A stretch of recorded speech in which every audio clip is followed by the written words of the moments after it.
up? What are you nerdigans? This is the one and only Packer Girl 89, and today's book nerdigan discussion video is Unearthly by Cynthia Hand. If you have not read Unearthly, seriously, go read the book, then come back here so we can talk about it. And Cynthia, I gotta apologize to you, as well as the other authors, that it's been taking me so long to get here. Combination of switching to different software and being on vacation and shitty internet connection and YouTube being an ass. So, sorry. Anyway, this is the beautiful cover of Unearthly. I love the lettering. I love the feathers. I love it. So anyway, now we can get to the discussion here. This is what you all have been waiting for. So thank you for that, Mini Popo. Anyway, so what's interesting about this prologue compared to a lot of the other books that are part of the hashtag AngelReadAthon is that it actually gives you a true background of what's about to happen. And I really appreciate that. Especially for a first book in the series, I really appreciate that a lot. And basically what the prologue is the vision, which is Clara's purpose. So we're not like beating around the bush here. We're getting down to the chase, which I really appreciate. And according to Clara's mom, she says, and this is about visions, and this is very true as well, to extent when it comes to seer, books with seers in it, it's very true. So it's not limited to just angels.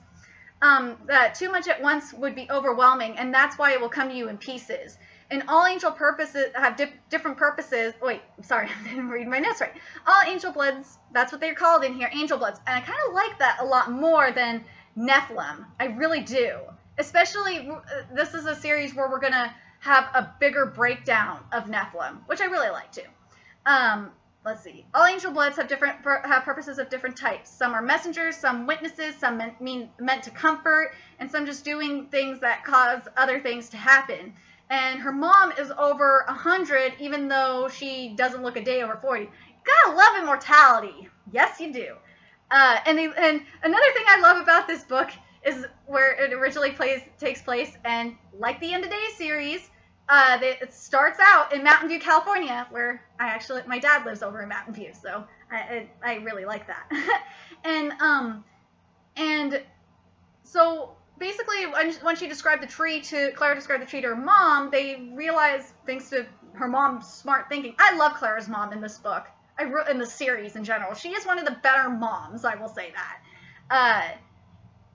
And they have to move to the middle of buttfuck nowhere, Wyoming, where the whole vision is going to begin, because, as it was mentioned, that angel bloods have a purpose.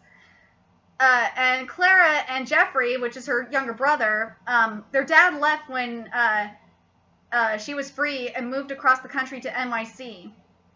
And he doesn't know, supposedly he doesn't know that her mom is a half-blood. Yeah, a half-blood or a Nephilim. I'm calling it a Nephilim, okay? Because that's what it truly is. And so here's the next part of the vision, is that she has a vision of the forest fire, sees an avalanche truck with license plate 22 and 22, and then a cowboy, then 99, a picture of a cowboy, then 99CX. And also she sees another man on horseback. And Jackson Hole is where they moved to, which is the middle of buttfuck nowhere. It sounds really nice to go visit to. I would love to go camping there sometime, but what is with these visions happening in the middle of buttfuck nowhere? But anyway, and her dad bought her Clara a brand new Prius. I wish my parents would buy me a fucking car. I bought my own cars, but that's because her mom works at Apple. Yeah, her mom works for Apple, so yeah, you get to deal with that. And Clara's hair starts shining, like beyond your regular shine. It's glowing. And this is what her mom said. She says, it's normal for us. As your abilities begin to grow, your angelic side will start to manifest itself in more noticeable ways. It's not so bad. You'll learn to control it. Yes, eventually you'll learn how to hide it, to tone it down so that it can't be perceived by the human eye. But for now, dying seems the easiest way. It happens to most of us. For the first time, for me, the first time was in July 1908. I was reading a book on a park bench, and it was like everything slowed down, like you could hear and see things that you shouldn't have been able to. And that's what happened to Clara. And basically what Claire's mom did is she put on her hat. She says this: "I put it on my hat. In those days, proper young ladies wore hats out of doors." God, I love it. And luckily, by the time that wasn't true anymore, hair dye had been invented. I was a brunette for almost 20 years. It didn't suit me. It's a part of glory breaking through. And like they were trying. I felt so bad when they dyed Clara's hair, and it was supposed to be like this beautiful red, like a ginger red, but now now she has soulless ginger hair. You will think she has no soul because it is orange, which, like in South Park, that's usually a ginger. And Clara spots the silver avalanche from her purpose with the license plate. And I swear to Kami, I wish I went to this high school, like to Jackson Hole High, because the curriculum is fancy, and sure, you could take an art class if you feel like learning to draw, but you can also take an AP Studio Art, which prepares you to enter Jackson Hole's lively scenes. And there's a class called Power Sports, which teaches you how to tune up your motorcycle, ATV, or snowmobile, and you can learn how to start your own business.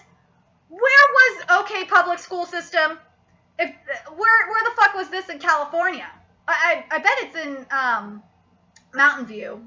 Or no, she would have said if it was in Mountain View. But seriously, this isn't fair.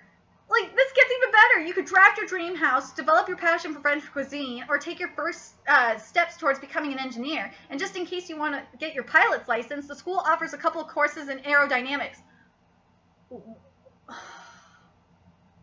I'm not going to get political here. I could say a whole lot of things right now about the public school system, but I'm not going to because I try to keep my book nerdigans politically neutral. Anyway, let's see. And Claire sees the guy. Of course she sees the guy from her vision who is a babe. And I'm going to be hashtag Team Christian the whole time. Trust me, if you have read this series, you know where it's going to go, and you know that there will be a rant coming on, but that's okay. And luckily, Wendy and Christian help her up and take her to the nurse's office. In English, and then in English honors, okay, I love the writing here because this was hilarious. Because Clara says in English honors, the told bitch, Kay, says, Christian Prescott is my boyfriend. And she says, I dislike her already. I was like, wow. And then Christian Christian is such a sweet guy. I mean, where is a Christian when you need him? I can't say too much because he is kind of underage at this point in the series. When we get to the last book of the series, then I could say what I want. And then Tucker, who's Wendy's twin brother, gives Claire the nickname Carrots, and he is hating on Callie. Like, I don't care what you say, you cannot hate on Callie. Callie is the shit. And unlike a lot of you nerdigans that are on the East Coast where it is snowing and it's freaking Ragnarok over there, and beware pixies and wares. I know I'm getting off track, but whatever. It rains here. There's no snow, and I love it. Yeah, we might get floods and earthquakes, whatever, but fuck the snow. Anyway, so we get a background on when Clara, when Claire finds out she is not entirely human, and I like the background we get. So she was 14 when her mom told her about the angels, and one morning at breakfast she announced that she was keeping me out of school for the day, and we were going on a mother-daughter outing, just she and I. We dropped Jeffrey off at school and drove 30 miles from our house in Mountain View to Big Redwood State Park in the mountains near the ocean. We hiked up to Buzzard Roost, and I need to do that at some point. The next time I go to Mountain View, if I get a chance to, I'm going to do the Buzzard Roost. And this is what her mom said. When I was your age, I lived in San Francisco with my grandmother. We lived in a big white house on Mason Street. I know where Mason Street is. It burned down years ago. There's a souvenir shop there now, I think. Anyway, early one morning, I woke up to the house violently shaking. I had to grab on the bedpost so I wouldn't be tossed out of bed. I could hear the dishes falling out of the china cabinet and windows breaking all over the house. Then there was a loud groaning sound. The wall of my bedroom gave way, and the bricks from the chimney crashed down on top of me in bed. I don't know how long I laid there. And when I opened my eyes again, I saw the figure of a man standing over me. He leaned down and said, "Be still, child." Then he lifted me in his arms, and the bricks slid off my body like they weighed nothing. He carried me to the window. All the glass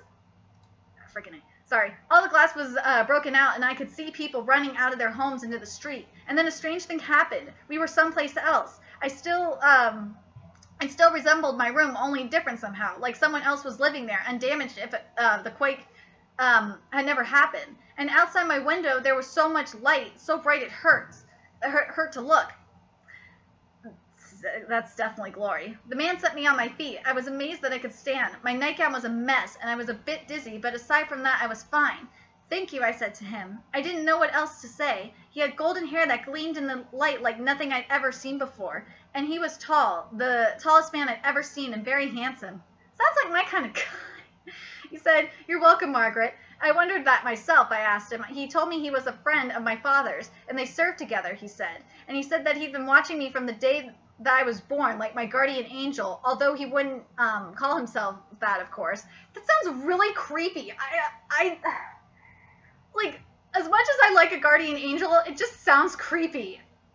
And that's what he was, Clara. I want you to understand, he was an angel. I didn't see his wings until later, but yes, he told me that I was special. He said my father was an angel and my mother human, and I was a Dimidius, which means half. So now we get to call Nephilim Dimidius. So, yeah, I like that. He brought me back to Earth. He helped me find my grandmother, who was by that point convinced I'd been crushed. And when the fires burned through our neighborhood, he helped us evacuate Golden Gate Park. He stayed with us for 3 days, and I didn't see him again for years. And it was April 1906, 116 this year. So, yeah. That's freaking insane as shit, right? But I like that we have a name because there's, as her mom says right here, is that quarter angels are called Quatarius. So you have Quatarius and you have Dimidius. And I really like that because in a lot of it, and this is why I really wanted to do this series for this hashtag AngelReadAthon, is because the other angel series, they don't really define the different types of angel blood. So I really like that. And for Clara, in order for Clara to believe her, her mom showed her wings and glory. And then she says, "You're better at things than most people, stronger, faster, smarter." And it turns out when you call for your wings in Enochian, they listen. And this is another reason why I chose to do this series, because Enoch is going to be important in at least 2 more series that I'm going to do for the hashtag AngelReadAthon before I get to the rant. So it's really important to understand the Enoch. Let's see. And Tucker uses his rusty truck. This is on their way to the resort, to the ski resort, to pull Clara's mom, Jeffrey, and Clara's car out of the snow on the way to the resort. And of course, Tucker is the ski instructor too. So yeah, this fucker just keeps showing up everywhere. God damn it. And then we had an Akko Taco moment, or an awkward turtle moment, where Clara is sitting on the chairlift with Christian, and he's such a sweetheart. He's helping her off the lift, even though they fell, and I was laughing. I was like, wow, it's so cute. It just is, okay? And then we get to, later on, we get to Angela. And I like Angela because she is an orchestra geek, so that makes me very, very happy. She's an orchestra nerd again, I should say. Anyway, Angela wanted, because they have a group project, and she wants to do a group project on the Angels of Mons. And it's a story, and I've never heard the story before, so I thought this was interesting. It's a story from World War I. There was this big battle between the Germans and the British, who were badly outnumbered but won. After it was over, there was a rumor going around that these phantom men who appeared to help the British, the mysterious men shot at the Germans with bows and arrows. Our vision said, one version said that the men were standing between the 2 armies, shining with a kind of unearthly light. Yee! I see what you did there, Cynthia! You had Unearthly, which is the title! And Angela knows that Clara is an angel blood, and she can even speak Enochian or angelic. Yeah, for those that don't know, those nerdigans that haven't seen my past hashtag AngelReadAthon videos, or have read the books, which you should, because I'm not telling you the whole fucking story here. I'm mainly focusing on the parts relevant to this whole, the purpose of this whole hashtag AngelReadAthon, which is to eventually compare it to a really crappy series. So anyway, and Jeffrey's doing wrestling, and he won't, because, you know, Jeffrey's kind of like, think of Dash from The Incredibles. That's what Jeffrey is. He beat the best of each weight class on the wrestling team to make it on the team in the middle of the season. And that's how Angela kind of figured it out. Angela's so, I love Angela. Like, she has her moments when she pisses me off, but I like her overall. And, Angela is a Demitius, and her mom was raped by a Blackwings, because the Blackwings are the Fallen, for those that don't know. And the Blackwings are pretty consistent with the rest of the Fallen or the Exiles in the hashtag AngelReadAthon that we've seen. Let's see. And Angela knew because she met a full-blooded angel, and they called the full-blooded angels Intagir in Rome. And we're going to see, later on, we'll see Fen. We're going to see Fen again. That's why I'm mentioning it. And I like that. I love that we even have a name for angels. It's Intagir. So I might use that from now on. And Claire has been to heaven, and this is what she says. I know that it's dimensional, that it exists right on top of the earth, like a curtain, my mom says, a veil. She went there once, and an angel brought her there. And this is what Angela says on the Black Wings, as I said before. A Black Wing is a fallen angel. I guess they fell a long time ago, closer to the beginning of time. And white wings equal good angel, black wings equal bad. To get an angel to reveal themselves, you command them in angelic or Noshian to show themselves. And according to Fen, the dark wings are trying to build an army. Well, no shit. No shit. That is extremely consistent with the hashtag AngelReadAthon. So there you go. Let's see. And this is what her mom said. What her mom, or I'm gonna just freaking call her Maggie at this point. This is what Maggie, or Claire's mom, says about the wings. She says the shades of our wings reflects our standing in the light. White wings have white wings, of course, and black wings have black. For most of us in the middle, the offspring, our wings are varying shades of gray, which is really, I think, is really interesting. So, but it's going to be different when we get to Fallen by Laura and Kate. It'll be a little bit different when we get to that. And Jeffrey, let's see. And I thought it was sweet that Jeffrey had his girlfriend named Kimber. He was doing okay. And it was just Claire that was having a problem. But anyway, and this is what Claire says on her purpose. She says, or on the purpose in general. Every angel has a purpose on earth. And usually it comes in the form of a vision. You only supposedly receive one purpose. And Mom always says it's the one thing I was put on this earth to do. And Angela has started having visions about delivering a message. So that is very, very important. And I'm going to probably mention it throughout the rest of this series, Book Nerdigan videos, that I love that the smallest things come back. That's all I'm going to say. Let's see. And Claire has a vision while staring at Christian during the presentation, and they were holding hands. And I love it because she was queen and for their history assignment, and she's like, death to Sir Tucker. I was like, yeah, suck on that, bitch. I fucking hate Tucker. Like, Tucker is an asshole. I don't like Tucker at all. He pisses me off. And Angela mentions, and this is important because this is going to come back as well. And Angela mentions that kissing Christian was like kissing her brother, and she did have a crush on him. Yeah, what do you think that means? Let's see. I thought was just like, oh my god, really serious. I hate when this happens. But I was happy when Clara did this. I was like thinking, thank God you have common sense. So Kay and Christian break up earlier, and Kay was straddling Jeff at lunch, and I was thinking, go Clara for getting her slutty ass off your brother. Seriously. And Kimber was probably, Kimber was just like, you know, she was probably pissed the fuck off too. But yeah. And this is what Maggie says on Glory. Because this is important. I like getting this aspect on Glory. Let me see what my time is. Okay, we're doing good so far. It's how we connect with God. When you're in Glory, you're connected with everything. You can feel the trees breathing. You can count the feathers on a bird's wing. You know if it's going to rain. You're part of it. That force which binds all life. It can't be taught. It's kind of like faith. It can't be taught at all. And you have to learn to still yourself, to strip away everything but the core of what makes you you. It's not your thoughts or your feelings. It's the self under all of that. And what, according to Maggie, she was 40 before she was able to tell. And she goes on to continue saying, some angel bloods never get to that state at all, although it can be triggered by powerful events or feelings, which is definitely true, especially if you remember the Angel Fire series by Courtney Moulton. So, let's see. And then when they went to the mall to go shopping, I think it was for prom. Was it for prom? Yeah, it was for prom.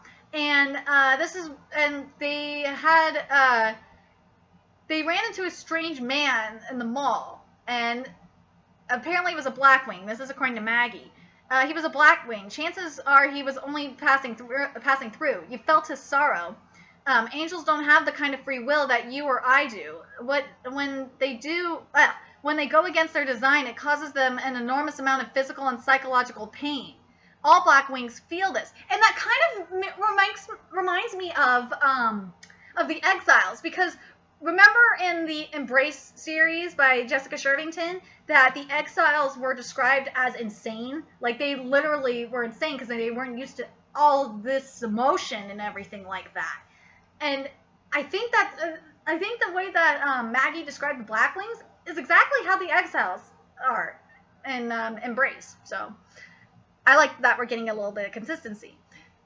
All Blackwings feel this. And you know, I gotta say, this probably... I wonder, and I'm curious what you Nerdigans think about this. If Belial in Pemberton and the End of Days series, that version of Belial, was going through that same exact pain. Because if you don't know what I'm talking about, seriously, go read Pemberton and the End of Days, or you can always watch my book Nerdigan discussions on the trilogy. So yeah, let's see. All Blackwings feel this. Some of us are more sensitive than others to their presence. It's actually an advantage. You can feel them coming. And angels are more infinitely, or Ingir, I think that's what it was, are more infinitely, almost infinitely powerful. The best you can do is escape. If you're lucky, and today we were lucky, the angel won't consider you worth his time. If you're aware of their existence, you're more than likely to be discovered. And I was just like, damn, that's so freaking crazy. So Clara asked Christian to the prom, and he said yes. I was like, yay! And then at the prom, Christian abandoned Clara for Kay at the prom because Kay was a fucking mess, and Tucker took her home. And I understand why Clara is pissed the fuck off. I would have been too. But at the same time, I understand. Kay is a fucking mess. You need to take care of your business, man. I understand that, Christian. Totally do. And Tucker took like Tucker was sweet for taking 3 different girls to prom. I gotta say this, Tucker's a fucking pimp for that. That's pimpness right there. And Angela figured out how to shapeshift her wings, which I think is cool. I know that with some of the angels, it was more of the fallen angels that were able to do that. Yeah, it was the fallen angels that were able to, or not on purpose, but their wings changed. So I thought that was cool too. And Christian is awesome, and he feels so bad. He's waiting for Clara at Clara's doorstep for 3 hours, and they start over, which that's dedication right there.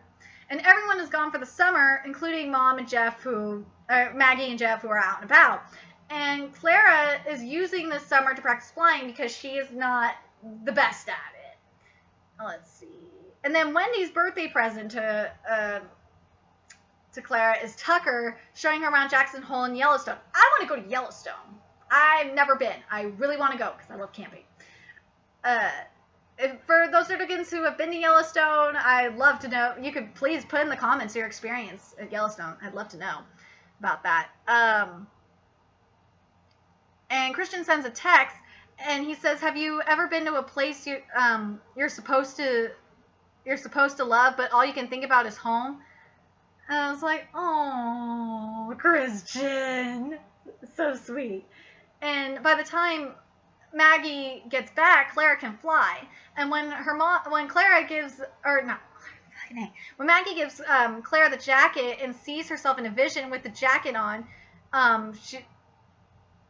she says, "It's happening. Everything's aligning for you. It's going to happen this year, this fire season. I'm sure of it." And while Clara and Jeff are flying together, Jeffrey mentioned his purpose helping Clara. "It's not my purpose. We have to do it alone. That's the way it is." But if that's the way it is, then why the fuck is Maggie helping her? Like, Cynthia, please tell me you're gonna do a book from Jeffrey's perspective on things, because we never get a Jeffrey chapter. I want to know from what Jeffrey went through in this series. We don't get that, and it pisses me off. But whatever. And Tucker doesn't hate Californians anymore, so it's like, yay! He doesn't hate Cali girls anymore, but, well, he's still an asshole. And apparently, you could command bears to leave in Angelic, and that's what she did in front of Tucker, which was fucking, well, she didn't do it on purpose, so I'm just not going to say anything about that, And then Tucker tells Clara he likes her and he kisses her, and then Clara goes all full glory, which zapped the dye out of her hair. And I'm thinking to myself, oh man, I hate this shit. Tucker's been an asshole this whole time to you, and you fall for him anyway. What the fuck? I just don't get it, but whatever. And Tucker, and then Clara loves Tucker, and he loves the human her. Yeah, that's what I never got. Like, if he only loves the human her, then and I'm gonna get to this when I get to Carrie Jones's books. If he only loves the human her, then why the fuck do you want to be with him? Seriously,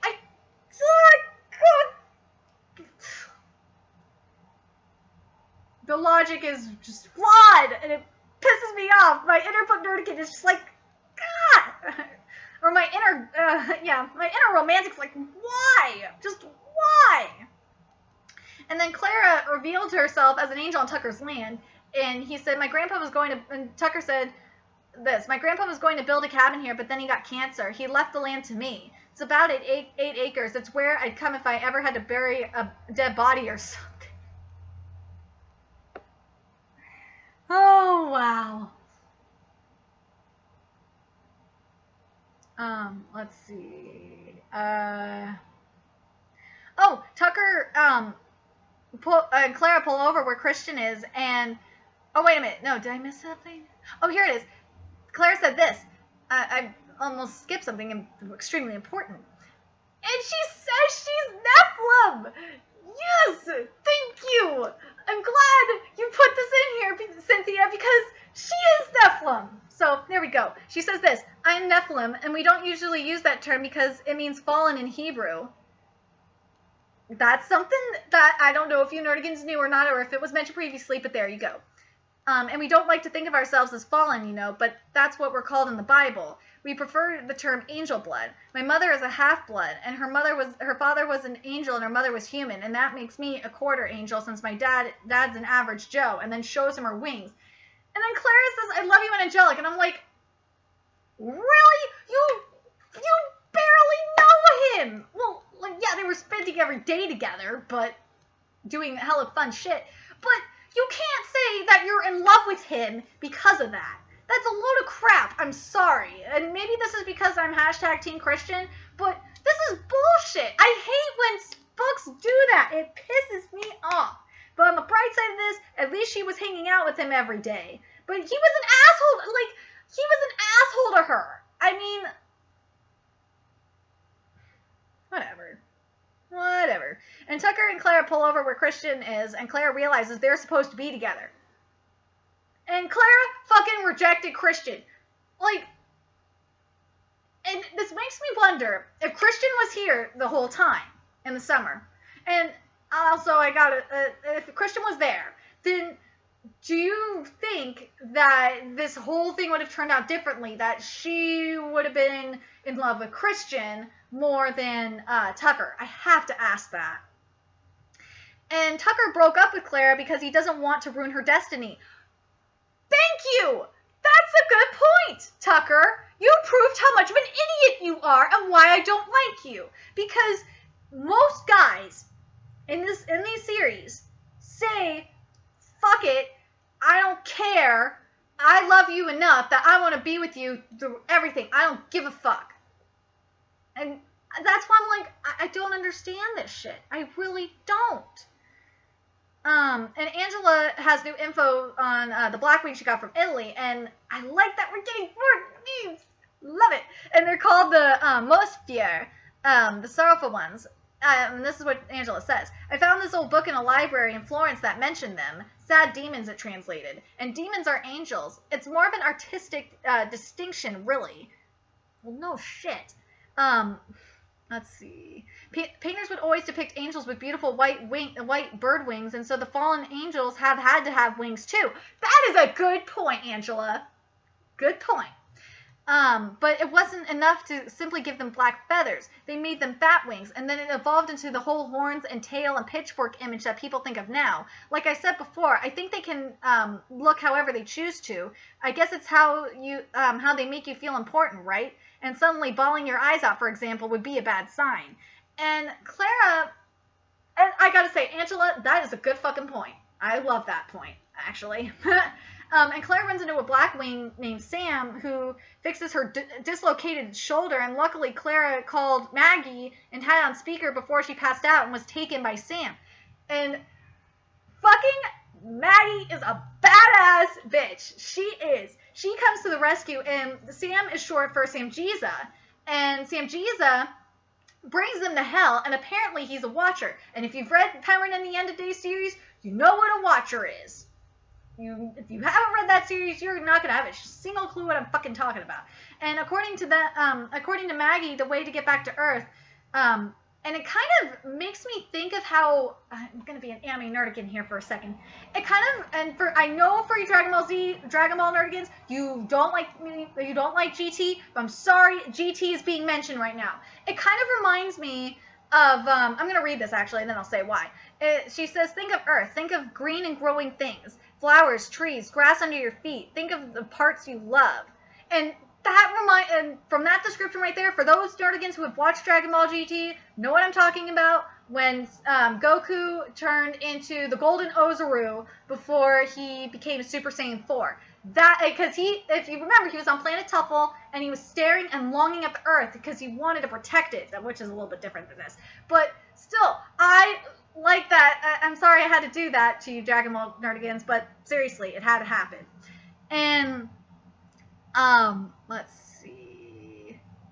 And Sam shoots fire at Mom, and her glory goes out, and she says telepathically, "Close your eyes and think of Tucker now." I don't like this. I really don't. And as soon as they get back into the forest fire from Clara happens to have time to rescue Christian, and there are two fires, and Tucker is trapped in the fire, and Clara is like thinking, Christian's okay. Fuck this. I gotta go rescue Tucker. This is more important. And Jeff was near the fire, and he had to start the fire, and oh my god. I have to say that the song just came into my head. The "We Didn't Start the Fire." Cue that, and there you go. And Christian is an angel blood. And, Clara was going to kiss him. And fucking Tucker ruins it. And this is how it ends here with this one. And it ends with Clara feeling what Christian is feeling. He's the only other one awake thinking about her. And Jeff and Maggie have fitful dreams. And I am thinking, look at that. How can you not say that they are not supposed to be together? Like, I'm going to get to that, and, like, I think it's going to be Boundless is where I'm going to really go off. But whatever. And the last line is right here. Is one thing I do know is that we can never go back. And that's how this book ends. And I like it. It was a good introduction. Or, I shouldn't say introduction. This is a good first book of a series. There we go. And I love this book a lot. So I want to know what you book nerdigans think. Are you guys hashtag Team Christian or hashtag Team Tucker? And what do you think about what I said earlier? What if Christian was there this summer? What if Kay wasn't a fucking bitch and ruining prom? What do you think would have happened? I still am like, why the fuck did you even not talk to Christian after prom, Clara? That was stupid. But anyway, remember to like, comment, share, and subscribe. And also donate to my Patreon too, because I would love to be able to get more technology and books to do review on this channel. And also follow me on Twitter, because that's where I always post my book nerdigan updates. So until next time, I will be seeing you guys in Hallowed by Cynthia Hand. Bye!